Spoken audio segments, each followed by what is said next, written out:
राजस्थान पत्रिका संपादक कैसे हैं सटीक पूर्वानुमानों के बीच खतरा बरकरार।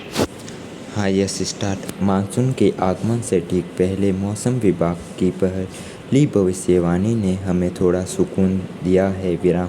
वह इसलिए क्योंकि इस बार भी औसत वर्षा की संभावना जताई गई है विराम। पिछले कुछ सालों से लगातार सामान्य बारिश हो रही है विराम। मौसम विभाग की भविष्यवाणियों के गलत होने पर पहले अक्सर सवाल उठते रहे हैं, पर पिछले दशक में काफ़ी सुधार आया है विराम। बेहतर होती तकनीकी ने मौसम पूर्वानुमानों की सटीकता बढ़ा दी है विराम। इसलिए मान सकते हैं कि इस बार भी इंद्रदेव हम पर मेहरबान रहेंगे विराम। पहला गौर करने वाली बात यह भी है कि दीर्घकालीन औसत बारिश के बेंचमार्क 1971 से 2020 तक 87 सेंटीमीटर के मुकाबले इस बार चिन्नू से 104 सेंटीमीटर बारिश की संभावना है विराम। भारतीय अर्थव्यवस्था के लिए यह राहत की बात है विराम।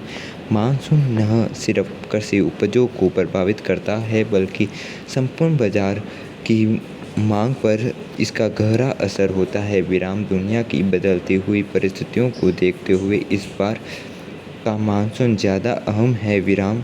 यूक्रेन रूस युद्ध ने दुनिया को खाद्यान्न संकट के नए खतरे के मुहाने पर ला दिया है विराम। दुनिया में किए जाने वाले गेहूं निर्यात का 30% हिस्सा रूस और यूक्रेन से ही होता रहा है विराम। ऐसे में दुनिया का पेट भरने के लिए भारत जैसे उपजाऊ देशों पर अतिरिक्त जिम्मेदारी बढ़ गई है विराम। संकट को देखते हुए भारत ने गेहूं निर्यात बढ़ाने पर जोर लगाया है विराम। परिणाम स्वरूप आटे की कीमतों में भारी उछाल है विराम। भारतीय बाजार की महंगाई में इस संकट ने तड़का लगा दिया है विराम। गेहूं उत्पादक इलाकों के किसानों को इसका लाभ हो सकता है, लेकिन आम लोगों पर ज़रूरी चीज़ों में महंगाई का विपरीत प्रभाव ही पड़ेगा विराम। खासकर ऐसी स्थिति में जब पिछले 2 सालों से कोरोना महामारी ने आर्थिक दशा बेहाल कर रखी हो विराम।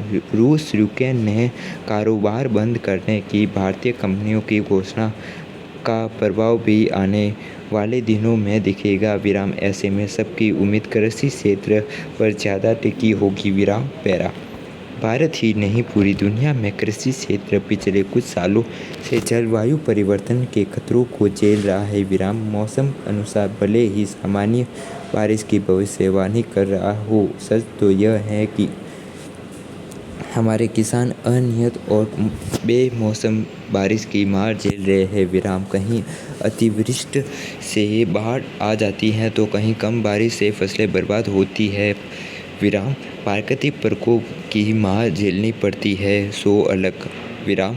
धरती के तापमान में लगातार बढ़ोतरी के कारण भूमिगत जल के स्रोत दुर्लभ हुए हैं, तो अच्छी बारिश के बावजूद जल स्तर में गिरावट का क्रम जारी है विराम। इसलिए सटीक पूर्वानुमानों के बावजूद खेती पर खतरा बरकरार है। Full stop.